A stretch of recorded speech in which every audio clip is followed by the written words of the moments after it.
Hi, this is Sebastien Braxton, and greeting to everybody there at the Way Changers Ministry. I'm here in North Carolina, United States, and I wanted to share a devotional message with you entitled The 4 Professors of Preparation for Your Personal Calling. Yes, I did the alliteration intentionally. So we're coming from the book of Exodus, chapter 2, verses 11 through the rest of the chapter.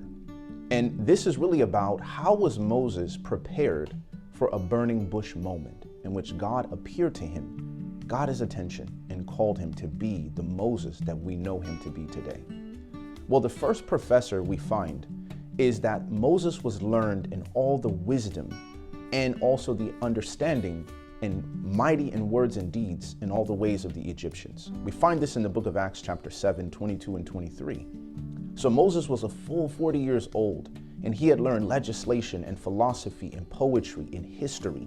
And God would eventually use his writing ability and his poetic ability to craft one of the most verifiable books of the ancient world, the Pentateuch, the first 5 books of the Bible. But eventually he would also use him to lead his people. And a part of this came from his preparation and the professor of worldly learning and skills gained in the world and by life. The second professor came through what we call the professor of sacrifice. In this moment, Moses eventually, the Bible tells us in Hebrews chapter 11, verses 24 to 26, that by faith Moses refused to be called the son of Pharaoh's daughter.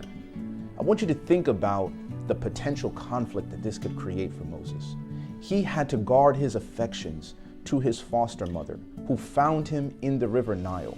She could have thrown him over, but she saved him. And now he's telling her, I am not your son. Think about the conflict of that. But Moses saw I had to choose between the affections from my foster mother and my personal calling from God to deliver my people. And therefore, the professor of sacrifice is an important preparation for your personal calling. The third professor is the professor of failure. We have to reject the professorship of perfection if we are going to prepare for our personal calling. Many times we're so concerned with being perfect in everything that we do that we are no longer prepared for the work that God actually has us to do. You see, Moses went out, he killed an Egyptian, which was not what God intended to do. He didn't want to use military force. God wanted it to be his hand that led them out. And our last professor is the professor of providence. Many times God uses our failures to lead us into the wilderness so that through the common everyday responsibilities of life, God can teach us so that we can be led and taught of God, and God will find us in the common affairs of life to prepare us and to call us and to have our burning bush moment.